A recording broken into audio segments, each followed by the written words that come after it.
till I get up. Time is barely on our side. I don't wanna waste what's left. The storms we chase are leading us, and love is all we'll ever trust. Yeah, no, I don't wanna waste what's left. And on we'll go, through the wastelands, through the highways, till my shadow turns to sun rays. And on we'll go, through the wastelands, through the highways, and on we'll go.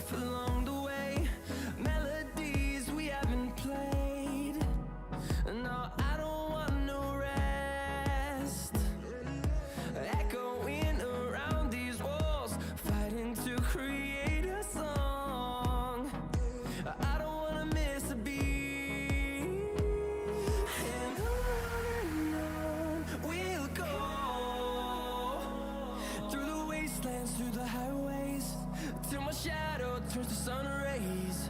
And on we'll go,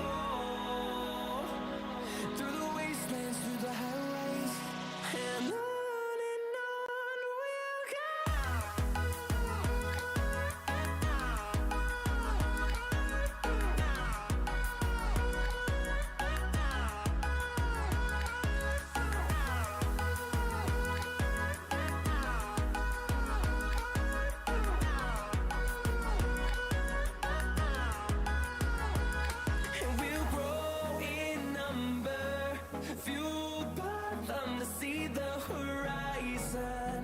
Turn us to thousands, and we'll grow in number, fueled by them to see the horizon. Turn us to thousands, and on we'll go, through the wastelands, through the highways, till my shadow turns to sun rays. And on we'll go, through the wastelands, through the highways, and on we'll go.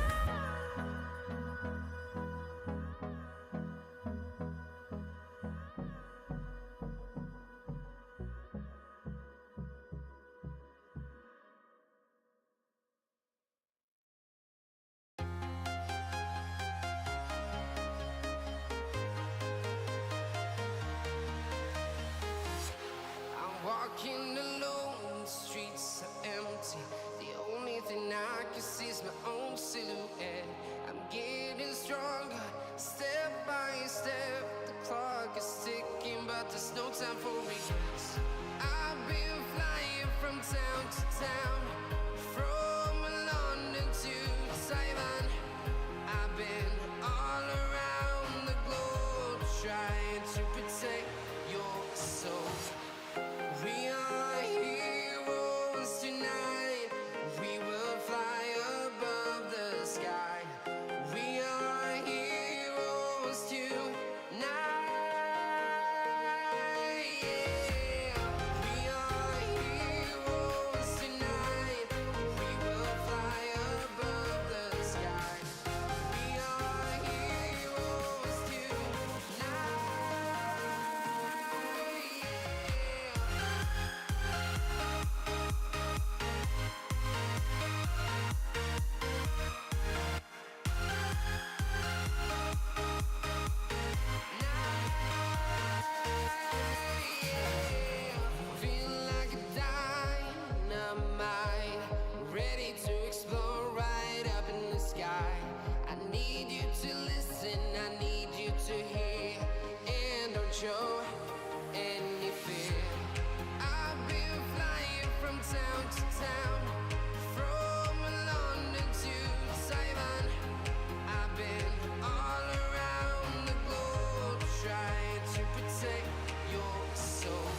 to protect your soul.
Stranded in the open, dried out tears of sorrow, lacking all emotion, staring down the barrel, waiting for the final gates to open to a new tomorrow, moving with the motion, following the light that sets me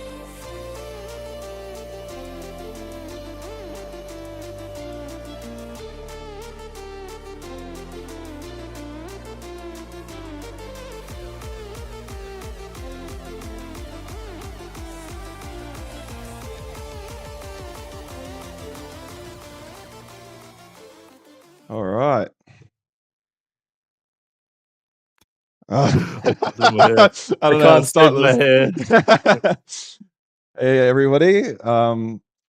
We're here for round 3 of League of Legends AES tournaments.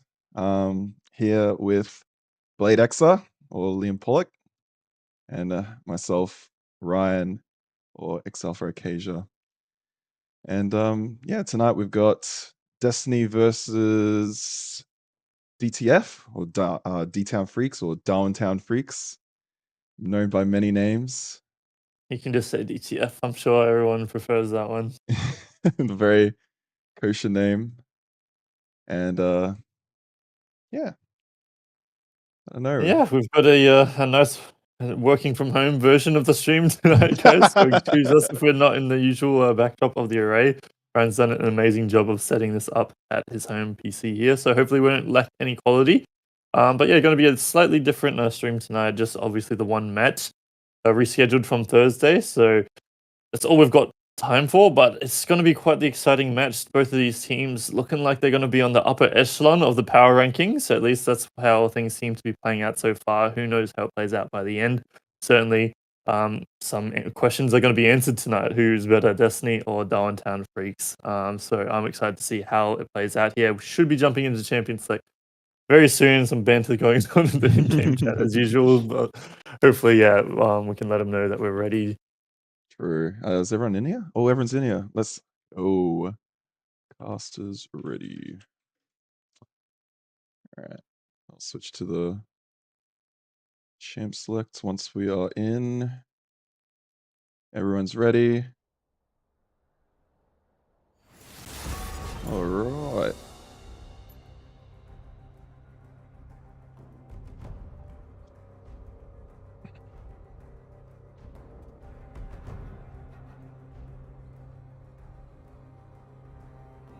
I won't be denied. Maybe like Renekton could be contested. Maybe the ADC picks could have also as well. But I mean, the jungler champ pool's quite not in alignment. Brayden tends to stick to these carry junglers. Meanwhile, Bud and Nash likes his tank junglers, as we see both of them getting banned. I want a turn.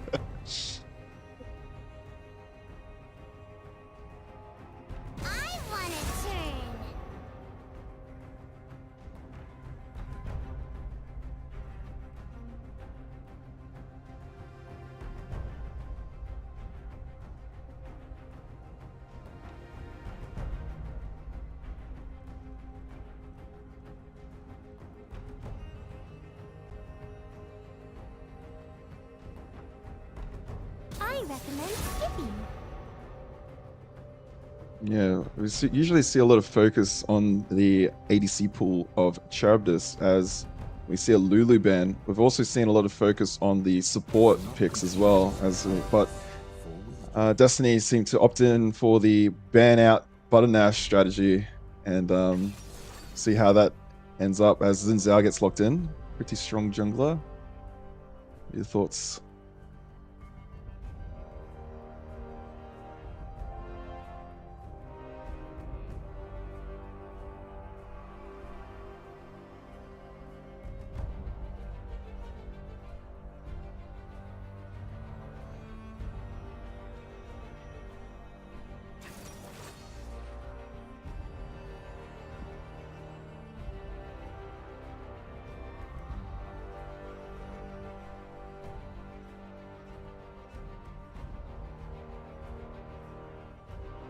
Oh. Oh, I see. My bad.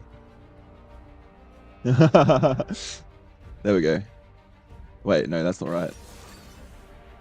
Wait, talk? Why is that not picking up? How about we do this? There we go. That should be better. Now talk? That's not good? Oh, wait. Transition. I need to... Oh, now you're gone. Wait up. I'm fixing it, guys. Don't worry. I got this. How about now? No, not yet. Oh my gosh. Of course. I messed it up.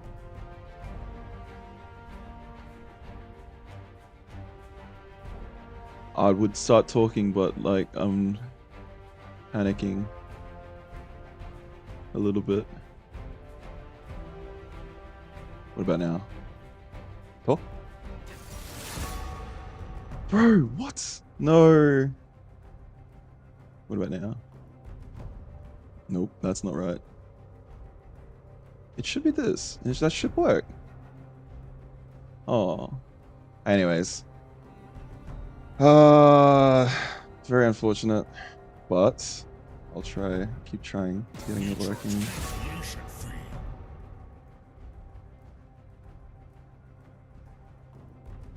Yeah, it's gonna mess up things, I think, if I do it that way. What if I do it like this? Now talk? Testing. There we go, there we go, there we go, there we go. Alright, now you should be here. Yeah. Alright, sorry. Yeah, As we... Shall I turn in my badge and Oh rifle my as well? goodness. Anyways, what have we got here? We got very artillery-based team comp from Destiny with the Xin Zhao frontline, and a very strong team fight comp for D-Town Freecs, as we see the Mundo banned for Duplight, oh no, for Jonu, and the Caitlyn band on the side of Charybdis. So, you see Bard, Prodigium's Bard getting banned as well.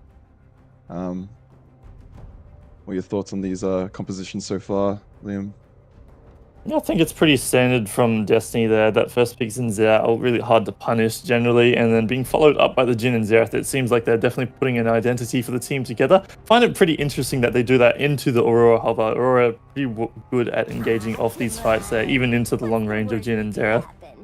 Definitely a bit of a scary champion to be playing poke into with that fourth button, but then they go the other way on DTF and pick this Renekton champion, which is notoriously bad for finding these engages here. Karma, pretty solid in general, can have a really good laning phase there, rotate around the map, dodge out on all of these artillery spells with her shields, and we'll see where they go with the AD carry pick here, and going towards a...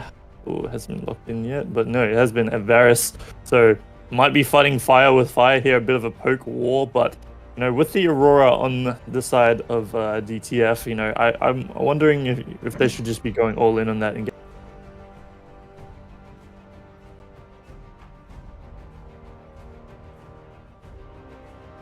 Oh, hold up. I broke it again. Oh my god! Wait, why? Keep going, go. Oh, wait. Go again? Wait, it keeps...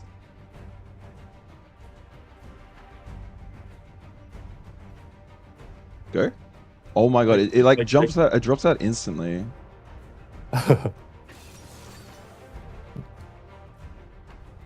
Oh. Oh, I heard myself there. Oh my god, like it jumps in for a second and then it jumps out. That's so weird. Maybe if I do this. How about now? Oh, there we go. Okay, I think I know what's wrong. All right, keep going. ABS is it's a pain in the ass. is making our life hard, but yeah, Anyways. it's all right. So we've almost made it to the end of the champion sector. We'll see what's finally locked in is Maokai there. So they banned out a lot of tank utility junglers, but unfortunately the pool is still quite large there, and they're able to find Maokai onto bot Nash, but likely be one that he's much less comfortable on. But I think it's a pretty good pick into the enemy comp. They've got lots of long range there, so having that Maokai ultimate set up far away is definitely going to catch some of these immobile champions like Jhin and Xerath off guard. But it's a really well-rounded draft, I'd say, from both teams. Both teams have some really strong engage options with the side of Ornn and Nico on the side of Destiny, Maokai and Aurora on the side of DTF, but some poke on either side. Xerath and Jhin, as well as Varus and even Karma can be a bit of a poke monster herself if she's able to land those miniature Qs. But yeah, neither team really mastering either side, but I think, yeah, we're going to just see a great fundamentals battle between both these teams. Comfort on the side of Strider there, got his Renekton again. He's always been begging for this champion. He's got it another time. He didn't have the debut game he wanted last time on that Renekton, so I'm wondering to see if he can deal any damage this time into a pretty well-renowned top laner, Jonu. We'll see if he can deal some damage, because this is the game to do it versus one of the top teams of Destiny. What are your thoughts, Ryan, on the draft? Oh, all right. I'll stop looking at OBS, but drafts. Like I said, I mean the Jhin Xerath is quite telling for what they want to do with this artillery playstyle. Huge engage potential from the Ornn, the Nico, to lead these fights off, and the Xin Zhao to back up the Ornn in the front line. And yeah, the team fight looking pretty strong on the side of Destiny.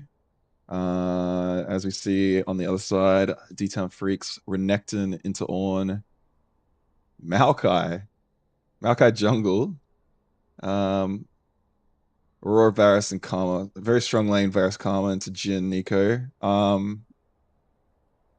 No, it was Kalista we saw. So Varus, Karma. I'm not sure. Who do you think wins in that lane versus in the bot lane? I'd say Varus, Karma have a slight edge. It's probably not anything crazy. Like, if I had to put like numbers on it, it's probably like 55-45. I'd say their damage is a lot harder to counterplay than Nico and Jin's. Like, you have some leniency to dodge out on a lot of the skill shots. Very hard to dodge Karma's damage. Very hard to dodge Varus's damage, like his E, and then it's, you know, any setup into his Q is going to be very difficult to deal with. But definitely they've got the tools to turn around. If you get a Nico snare into a Jhin route, you know, it could lead to a huge chunk out there. I'm sure they got to be playing with caution, but might not even be about just the 2v2 in the bot lane here. We've seen both these teams stylistically play quite towards their bot laners, just so they can get them a lead. Different sort of mindsets, though. They usually try and get Charybdis a lead on the side of DTF so he can run away with some of these games, but a lot of the time, Raiden plays around bot lane on the side of Destiny just to unlock Prodigium onto the map here, so applies a lot of pressure there if they're able to have a winning laning phase. So I'm interested to see how the junglers play around, how these bot lanes go specifically, but definitely can't be looking away from the other members of the map. Strider on his Renekton, of course, versus Jonu. It's going to be probably a slightly even matchup there. Top Ornn's able to get through a lot of matchups. Renekton should have a slight edge there, but nothing crazy to run away with that lead. And I think Aurora into Xerath is pretty equal both sides. Aurora's got great tools to dodge out into Xerath's damage, but she doesn't have amazing, you know, poke into him. He's always going to outrange. Probably just going to be a wave clear battle in the mid lane. So we'll see how things go. It's definitely going to be a battle of the 5v5 here, whose team play is better. And yeah, it's going to be a lot of questions answered after tonight after these drafts. I wouldn't say either team has a huge draft diff coming out. Do you disagree, or would you lean one side over the other? If I had to choose one, I feel like I would choose the side of Destiny. A little bit with the nameplates and a little bit of the comp. I like the artillery comp into this front to back comp. We'll see how if Hard on Tendies and Nash are able to get their flanks off and kill these artillery majors. Oh, this artillery champions or not. But yeah, time will tell. It's going to be interesting to see how that mid game plays out specifically too, because Jin's normally not great at killing those tanks. Maokai and Renekton sort of spike on, you know, those 1 to 2 item spikes where they become quite tanky themselves. So you might even see that they might drop it off a little bit in this damage in the mid game here, and that's the time to deal damage for DTF. But I would say, yeah, certainly easy to play for the side of Destiny, much easier, and they have, I think, a better scaling, of course, with that Ornn. Xerath just starts doing ridiculous poke damage towards that late game there. So we'll see how the scaling goes. Jin, even when he gets through those 4 items, his damage starts to really pick up again. So Renekton's bound to fall off. I'm saying there's going to be a slight scaling issue for the side of DTF. If they're not able to build a lead early, it's going to be much harder for them to come into the game. They have some tools to do it. Some great pick tools with Aurora, Maokai, even Varus. But yeah, we've got to see how this early game goes here. So seeing Brayden actually starting bot side here and pathing towards top. So what are your thoughts on that decision? Do you think they're going to play towards Johnny, or what the mindset is of Brayden going into this? Zinzao starting bot into top. I'm not sure. I would think that Zinzao would want to path bot this game into the strong volatile, or not volatile, but like the strong bot lane matchup, and try and get his bot lane ahead, or like secure or defend his bot lane in that type of sense. But yeah, I'm not 100% sure the idea that Brayden's taking for this game, pathing towards top. Maybe he's thinking that Hard Intendees is not great and you can punish him. But yeah, time will tell as we see level 2 priority going over the side of Charybdis. Or Charybdis, sorry. Yep, see how it goes there. And we're seeing a slight lead in that bot lane. We're seeing how aggressive Charybdis and Akuma Senpai. I'm sure like there's some questions to be answered, like who is the best bot lane in this tournament right now. And Akuma Senpai and Charybdis have a bit of history together, and Duplight coming in for the scene, trying to make a name for himself. Of course, Prodigium needs no introduction here, so we'll see how they stack up right now. Both of them seem to be a little bit even, but a couple of potions popped on the side of Destiny. They're getting poked down a little bit there. We'll see if they're able to stall this one out. But Charybdis is running a bit lower on that mana, so we'll see if they're able to survive this. I think a crucial point is right now they're playing on the bounce, and Bot Nash is pathing down towards that bot side, so Destiny need to be careful not to give over any kills with Maokai in that area. Yeah, not really seeing any pings out on the Maokai's position, so I'm not sure if they're combing that or if they're pinging it out. But hopefully Destiny are aware that Maokai is on that bot side. Oh, hold the phone here. Akuma Senpai flashing forward, burning the cleanse of Duplight. He might have to flash out here, but Shiro just not quite in range to follow up on any of that damage. Is able to hold down the flash, but does lose his cleanse, which is going to be a big, opportunity for that Maokai if he's able to come down again. There will be no cleanse on that Jin. He's already been pushed out of lane, but we're seeing again that DTF bot lane pushing a lead so well. Wonder if Charybdis was a bit more on the ball there with his support, a bit more in sync. They could have pushed for a flash there, and that would be so difficult to play out. But Duplight keeps his flash. That's got to be crucial in surviving the oncoming ganks. That will surely, they're probably looking in this direction after that cleanse. But I've got to say, DTF bot lane looking so strong. Great lane position, force out the enemy AD carry. It's a small advantage now, but we'll see if they can balloon this into anything bigger later on. Yeah, I mean, this wave state as well, not looking very good for Jin. As we see him actually getting back into lane before Varus can get back there as well. I would have thought Karma would stay there and hold it, but it looks like they were able to get the crash, not getting punished too hard for that wave state. As saw a ward being placed on the Raptors by Xin and Yeah. We're seeing some roaming here from Akuma Senpai here too, but Prodigium's already in the area. That looks like Brayden, but that is Prodigium disguised as his jungler. They're finding Akuma Senpai caught out here with so much CC. She's holding onto the heal, but she's just dropped it. No flash because she used it bot, but that was a very scary scenario.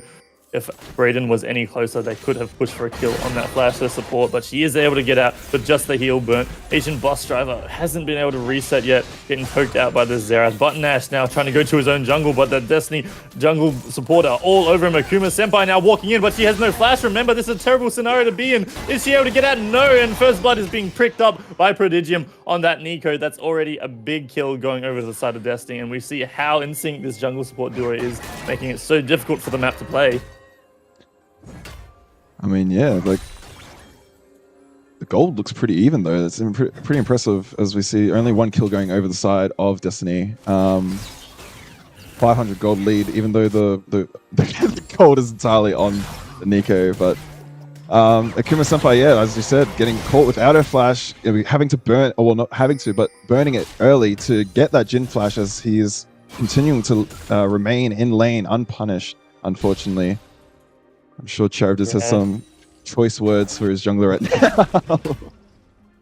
No, but I don't know what Buttonash could have really done. He is just trying to do his second clear there, and Brayden and Prodigium already all over it. As we see what's going on there in the topside jungle. I think he's not happy about it, and he wants to try and find something back here. But I wonder how Maokai does in this 1v1. I don't think he wins that at all. He's got phase rush to escape here, but Xerath is closing in. Are they able to find the follow-up here? Could be a flash, maybe out of Dream to Meme to find this stun here. Not quite going to go for it, and Bayesian Boss Driver fancies his chances. They're going into the button Ash. They find the kill, but Brayden super low, but Johnny with the first rotate is going to find the on-ult onto Asian Boss Driver. No knock-up, unfortunately, and here comes Hyde on Tendies. He's here with the Dominus with that Renekton. Finds the flash onto Brayden. That's a kill back over, and Johnny with no mana might be in a terrible spot here. Might have to drop that flash. They're trying to run him down here under the tower. Not quite going to find him. Just had enough mana to find that E to get back to the safety of the tower, but that's a 1-for-1, all said and done, in basically a 3v4 scenario, because we had Akuma Senpai rotate up there.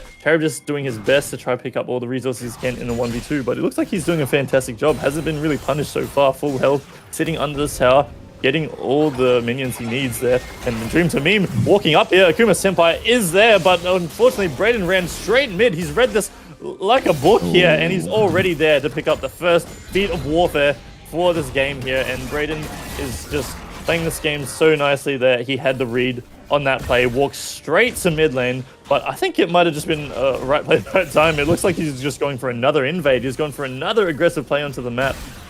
Just because his mid lane had the priority, ends up paying off, finds another kill onto Akuma Senpai, and it's just really been unfortunate how many times she's been punished for this early game flash. Because yeah, she's probably fine in these scenarios if she's had flash here at times, but unfortunately not having it, it's going to cost her a couple deaths, and that's the main deal breaker in this game right now. Both kills being onto Akuma Senpai without that flash and all the kill lead on there. We'll see whether that does anything. Has been a slight gold lead built up into the jungle now, not just the support building up that lead. So we'll see if Brayden's able to balloon this into anything else, but even that said, it's not too bad if Buttonash falls behind. Being on that utility jungle, we'll see how anything happens here. I don't think either teams have really run away with the game, but really nice plays been made on either side to, you know, keep this game competitive so far. Yeah, I think both junglers are getting angry at each other. Xin Zhao, you see, taking his blue buff instead of taking the dragon, trying to deny Maokai some of that CS with that top lane priority, as he's completed the grubs and now moving into his top side as a consolation prize for those grubs. Dragon's still on the map. Xin Zhao is still not opting in for that. As we see Xerath scouting it out, I think he might have saw. Or now rotating as well. As we see some brawling in the bot lane. Yeah, does have the smite, is going to pick that one up, but Xerath on the rotate here, might have to flash out, and he does there. Unfortunately loses his flash for this invade, and Brayden not getting punished at all for the bot side here. So yeah, just rough game for this Maokai to be trying to scrounge together these resources.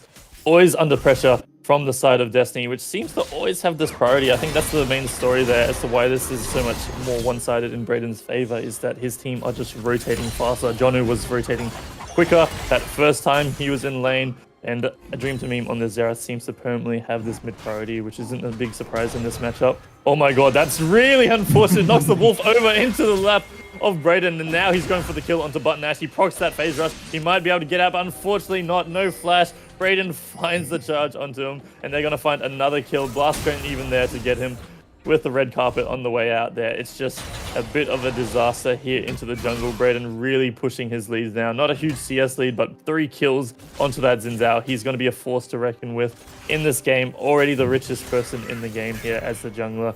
You got to keep your eyes on him to make sure he doesn't get out of control. It's interesting seeing the gold differences and the CS differences, as the CS is the same between the two junglers, but those 3 kills paying dividends to him. You see, Hidden Tendy's a little bit overextended, I think. Yeah, he has to drop the ult here to survive, and he is going to get that Q just in time to make sure he doesn't drop there. But that was a nice heads-up play from Jonu to make sure he's able to burn that resource and really punish him going for this proxy play. But a beautiful ult there from Prodigium. They're just going to lock up Charges. He's going down. No Sums is going to save him there. Very and nice. Akuma Senpai is surely to follow. Now an ult in the mid lane where he's going for Asian Bus Driver. Hidon Tendies is really looking to get these plays here. Jonu always struggling for mana, so it doesn't look like he's going to do anything too crazy. So looks like there's a bit of an advantage in this top matchup here. So Hidon Tendies having a good laning phase, but see if it matters. Dream for me waiting on the wings, but doesn't have that ult to really follow up onto Hidon Tendies, but he's calling it out right. Asian Bus Driver drives right past him. He has the ult here. Worlds Between, he's going to find Duplight with the Q, and Prodigium also 1 HP, but he might be baiting this into Brayden. I think they sniff it out though, because the Asian Bus Driver isn't going for anything more. Really nice play there to call it off after the first kill. Nice teleport play to pick up that kill. And yeah, they're just counter punching on the other side. We're seeing a nice laning phase from Hidon Tendies to be able to get some plays, get some advantages out on top, and a nice teleport from Asian Bus Driver to find that kill mid lane here. Looking for some poke onto a Dream to Meme. They might even be looking for the dive, but no, they're going to find the flash of Xerath for the cost of that Maokai ultimate, and he's going to live to see another day there. There's just quite a lot of action going on in this early game, wouldn't you agree? Yeah, it's very chaotic. 5 kills in the Xin Zhao. Lots of gold going over the side of Hidon Tendies Renekton. And yeah, the bot being punished for the overextension. Lots and lots going on. It's a very exciting game to watch. As what we got? We got 2 minutes on the Dragons. There shouldn't be too much going on, hopefully. As we see Xin Zhao opening up mid. Maokai going for his full clear from bot to top. Yeah, like if it's ever a question of how instrumental Brayden is to this team, he's got 100% KP onto the side of Destiny right now. He's having a great game so far. Definitely looking for that MVP vote himself if he keeps this performance up. But yeah, he's now got a shutdown on his head. It's really going to be to see how well can he use this gold. Is he able to navigate these team fights well? Because he is going to be, you know, one of those frontliners. Maybe if they drop the Varus ult on him, maybe they find the Aurora engaged, they can pick up the shutdown. But it's going to be a very difficult task with such a fed Xin Zhao finishing off that Thunder Sky with that ultimate. I wouldn't say they have a fantastic composition to deal with the Xin Zhao, other than champs like Renekton. So if Hidon Tendies happens to balloon this lead here, we could see a really impactful Renekton game. They're kind of collapsing in onto Brayden here. I think they're pinging him out here. So he's going to find the stun onto Brayden. Are they able to find the damage to take him down here? Not quite. Brayden just manages to get out there. The damage isn't quite there. I thought that was going to be a disaster after we see Jonu whiff the ultimate, but unfortunately not the case here. Brayden just too tanky, and a couple more kills go the way of Destiny. They sent the whole kitchen sink on him. It's just not enough to take him down now, and I think it's just going to get worse as the game goes on. The Xin Zhao's already looking nigh unkillable. Oh my goodness. I mean, it looked good for the side of DTF, collapsing on that Xin Zhao. And enemy jungle once again, but I mean, the Xin Zhao just being too strong with that 5 kills.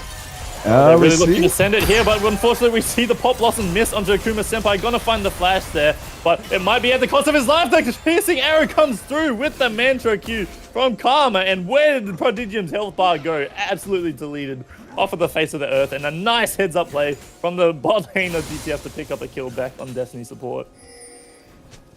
It's just no time to breathe in this game. So much action going on as we see a failed engage from the Nico, getting slowed down a bit too much from the Karma and the Varus E. Not being able to hit the ultimate onto those two people. Flash being burnt again by Akuma Senpai to get out. And piercing arrow to finalize that play out. Yeah, it is that lethality Varus, obviously, so we've got to be careful of that burst damage at the range like that. Brayden going for another invade here. He might have to be careful. His team not quite next to him yet. It looks like he's calling them over, but Charybdis and Akuma Senpai are already in the area. He's going to have to pop that ult, but here comes Maokai. They might have the CC to lock him down here. Are they going to find the shutdown onto Brayden here? They're looking to find him. They don't quite have the damage. He's gonna live on a slither of Hell's Asian Bus Siren. Finally takes him down, but at the cost of everyone on DTF going down. The artillery from the side of Destiny have taken down the whole backline, and Nash probably is wondering where his whole team went. 4 for 1. That didn't look very good for Brayden, but I mean, popping that ultimate ability, defending himself from those ranged attacks, he was able to get out for long enough and delay for that Xerath, the Jhin, and the Nico to come in and back him up.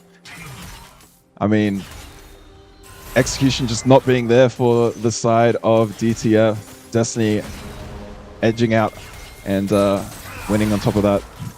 As we see, there was a question asked a little bit earlier, Hardened Tenders, is that Strider? I believe so.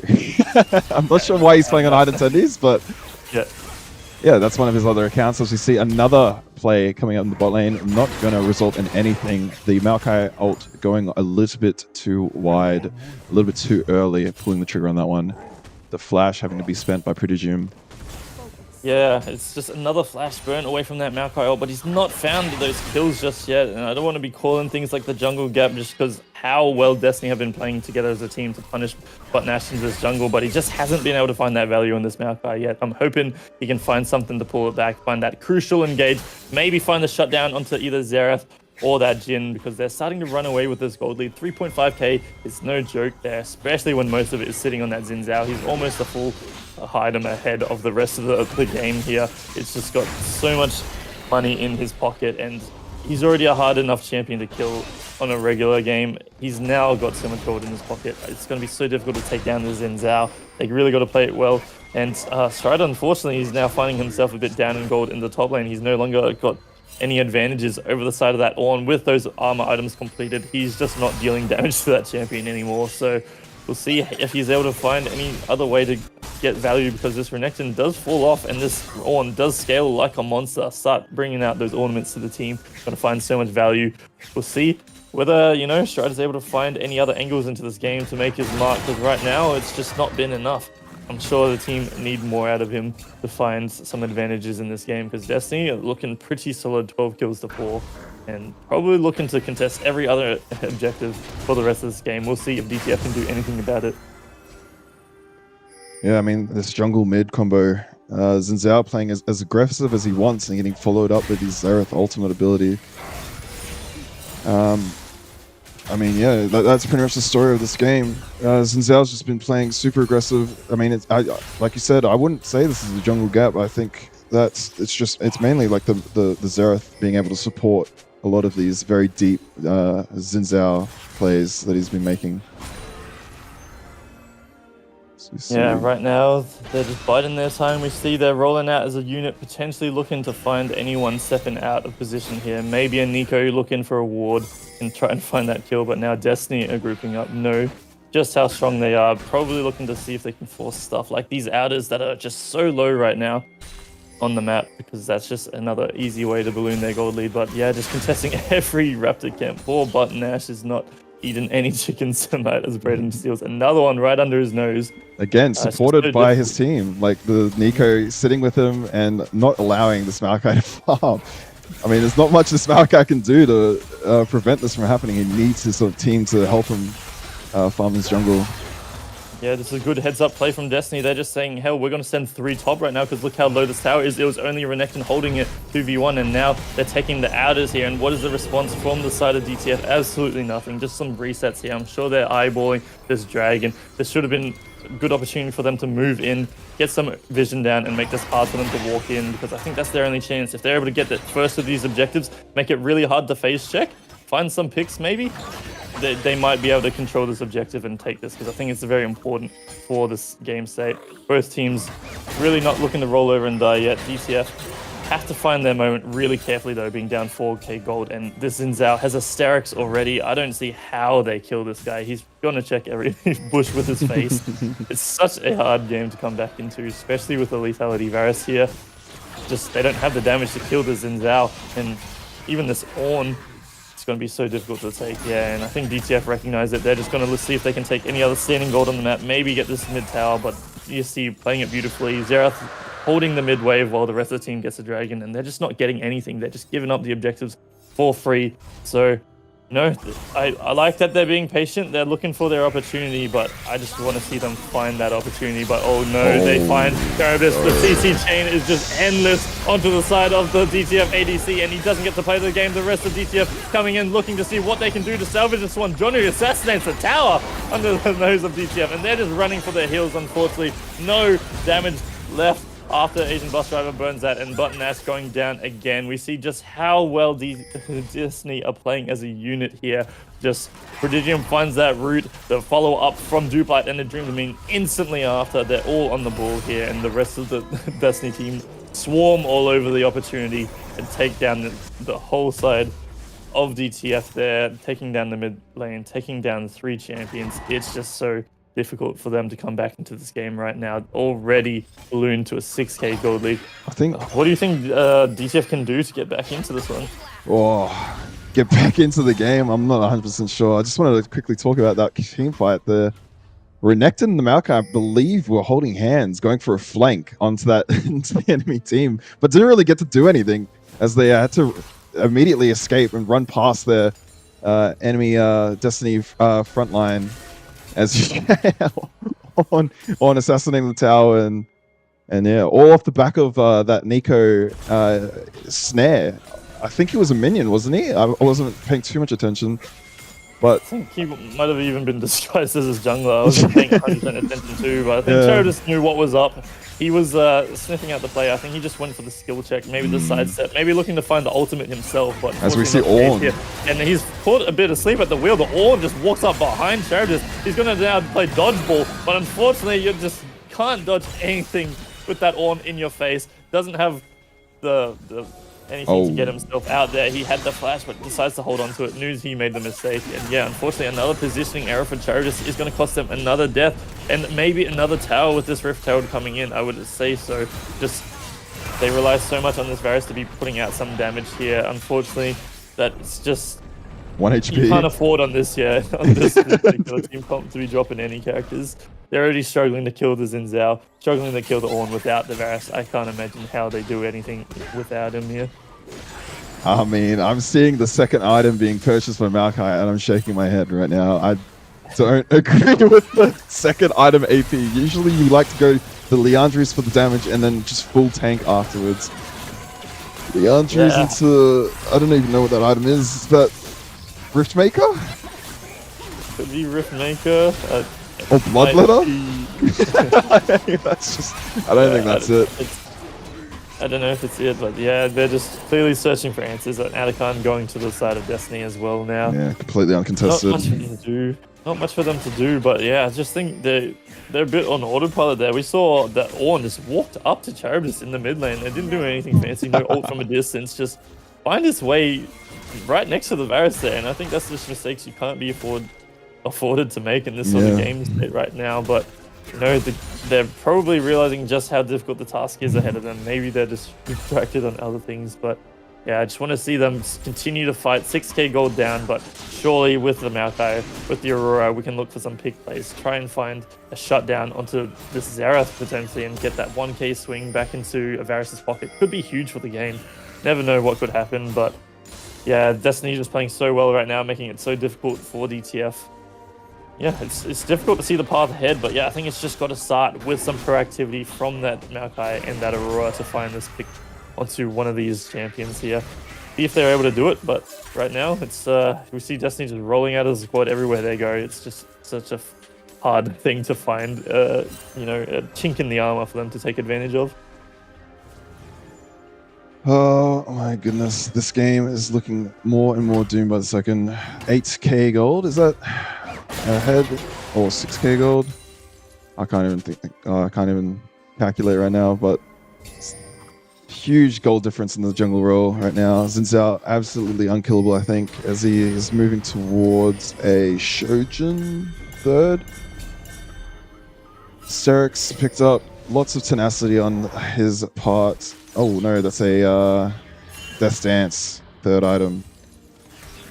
Avoid the Varus damage, the Renekton damage. So he probably will need to pick up some magic resist for this Bloodlet Leandri's Mordekaiser, Maokai as well. But yeah, opportunities to get back into the game. I'm not 100% sure. I'm not really sure what we can do. Maybe if we can get those picks, like you said, with the Maokai, with the Renekton. But so far, we've just seen them farming it up, not really doing much, letting everything fall, and there's dragons on the map, and no, DTF is nowhere to be seen. Yeah, they just can't get in. Even with a champion like Maokai making it their lives easier to get onto these objectives, we see that Destiny are always first in, best dressed to these objectives. Lock down all the vision. You can't see a shred of vision for the side of DTF in that side there. I'm sure there was some probably a minute ago, but it just gets swept away.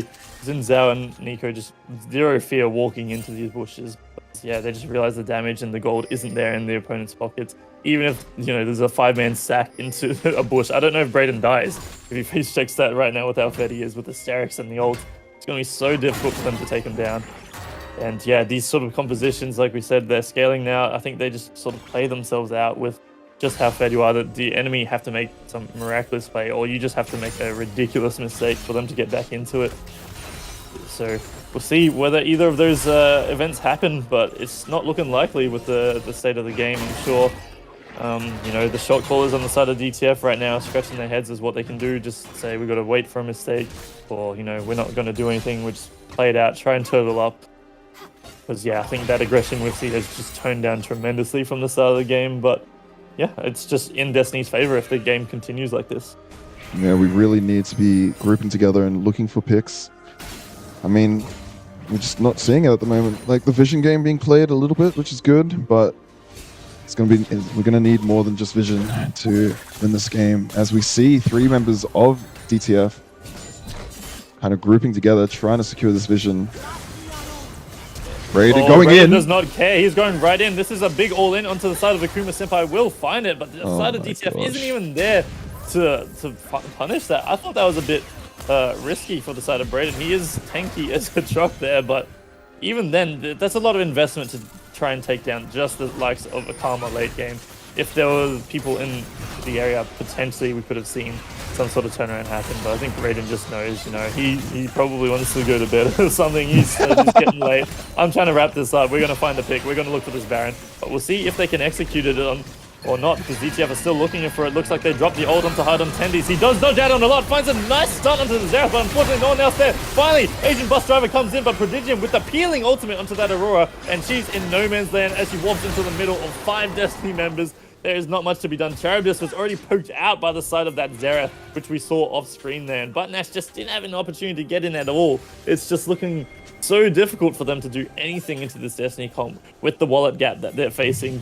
It's such a nightmare to be playing out. We'll see if Butnash can find Christmas Miracle here and maybe get a steal onto the Baron, because I don't think they're able to zone him off just quite here. Looking for the teleport again. Nice sidestep on the Kuma Senpai to get out, but unfortunately she's still standing next to the wall. Giving it to the Brayden, and another root comes in from Prodigium onto Charybdis, locking down another kill for him. Butnash gets taken down, trying to play for that steal, but unfortunately is not for this game here as they find the kill on him. Now it is all but guaranteed. I don't think Australia Renekton is going to be able to steal this one, so they're going to be getting Baron into their pockets, and then the world is their oyster. Who outer turrets look at. The rest of DTF's base sure to follow. I don't know how they're going to bring this one back here, but yeah, we'll just have to be looking at it, just how we got to this point here, and probably moving on. It's not over yet, but I think they're just wrapping things up on the side of Destiny. Yeah, it's hard. It's hard when your strongest player is 1 in 5, trying to, make your way back into this game. Like, the biggest issue has been that the lack of proactivity from the side of DTF. Really, everything has been off the back of Destiny. The early invades are very aggressive by Butter Nash, but he does not have the support like Brayden does with that mid lane. Aurora not being able to keep up with the Xerath in the early game. But then after that, I didn't really see much of anything happening from the side of DTF. No real playmaking happening at all. And yeah, it's a shame to see, really. And we see Destiny still farming up, deciding not to group up and end the game. They want it to keep going, go for that Dragon Soul before looking for the end, which I don't agree with. But we see them moving into the bot side jungle. Yeah, I think this Destiny team, we haven't seen them take a load of risks to close out their games. They've always been ahead. I think that's something they're very by the book when it comes to closing these out. They know that, the shutdowns on their heads are certainly not for show. They don't want to give any opportunity, and they certainly have not for the side of DTF here. Look at the vision control around this dragon again. It's mission impossible trying to walk in to contest this dragon's soul. So you're basically giving over this Ocean Soul for free. No one even has the anti-heal build, but looks like they're just going to call and engage as they try and get some vision in, and they find another one-shot onto Charitas. That might even be Prodigium's damage solo at this point with how rich they are. But Nash trying to get out of the worlds, but unfortunately not going to be the case with Atakan slowing him down. Asian Bus Driver just trying to get anything back for his team, but unfortunately not for this world. Gets taken down, and that's an ace going to the side of Destiny, and the Nexus is soon sure to follow. No Ocean Soul needed. This is another tactic they seem to be using where they just get all the vision control and they just wait for you to fall into their lap. A bit evolved from the Destiny bush of old, but now, yeah, they just know position the enemy in. They find the beautiful engage in the mid lane and they take them all down. Another clinical game from the side of Destiny as they move up 2-0 in this competition. Oh my goodness gracious me. That was a very decisive game on the side of Destiny, I think. Unfortunately, DTF a little bit outclassed there, completely winning for the side of DTF. Destiny rather. It's mainly just the proactivity from Brayden and the support he was getting from the rest of his team. And yeah, that's basically it. It was mainly just a team gap, honestly. So you guys stop staring at my my cat picture. But yeah, I guess we can move into the conversation of SVP versus MVP. Let's get the SVP out of the way here. Like, who do you think is going to take it for the side of DTF? DTF. Honestly, I think Nash's early aggression should be rewarded here. I really liked what I was seeing from him, even though it was a little bit over aggressive, I think, at some points. But he was like maybe the only other player other than Aurora with that TP bot. And the usual Varus Karma lane being quite dominant in the very early game. But yeah, I'm split between Maokai and Aurora. I think Renekton had a very strong laning phase, but wasn't able to transition that into any kind of meaningful lead. Like, he didn't really group for any of the objectives that I remember. Wasn't able to help his team out with the immense gold lead that he had. I think it was up to like 1,000 gold lead on Jonu's Ornn, but not being able to convert that gold into anything. It's a sad story, but my pick is between Maokai and Aurora, Nash and Asian Bus Driver. What are your thoughts? Yeah, I'd say like, this is one of those hard SCPs where if you look across the map, that no lane really went well, so it's hard to give it to anyone here. But I would say, when you look at that, you look at the lesser evils. Okay, who did best in role? I suppose at that point now, like I'd say just the jungle gap. Then it was supported by the team, but there were a lot of opportunities where Nash went for plays. He was able to get flashes out. He just wasn't able to find those kills. And I think if he was able to find those kills, there wouldn't have been that big discrepancy there. But I think that, all said and done early game, Asian Bus Driver wasn't falling behind the competition a lot. He was able to get some kills back, find some ultimates. He's able to get the most damage onto the team, which is probably what you'd expect from the Aurora in this composition. Certainly not a bad damage character, but yeah, I'd be expecting other people to be helping out in that.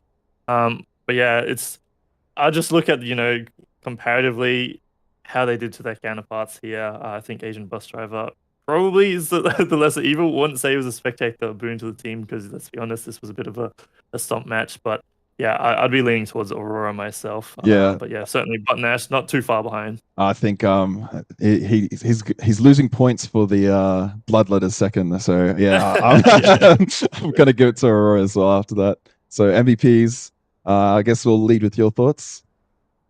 Yeah, I think this game, it's the opposite where everyone on the team did well, but I would say this was a game of jungle and support. For sure, there was really good follow up from the lanes. Certainly, like mid lane having priority, Jonu having priority, being first rotate. A lot of these fights is a big factor, of course. Dream the Meme doing bucket loads of damage on this Xerath, but I think the playmaking and the shot calling sort of did look like it was getting led by Braden there and Prodigium, and these were the fights and the picks that were getting them such a big lead. And I think if I was to say that it was one of them, it was probably Braden always calling these over. He was running straight there. That play where he ran straight mid, I believe he was gunning for the Raptor camp, but he was there to save a Dream to Meme in that mid lane too. Braden was just in the right place, right time. It was really hard to fault a lot of the positioning he had. I think a couple of the deaths there, they ended up being very positive for his team anyway. So, like, I think the deaths are a bit fake that he has on the scoreline there.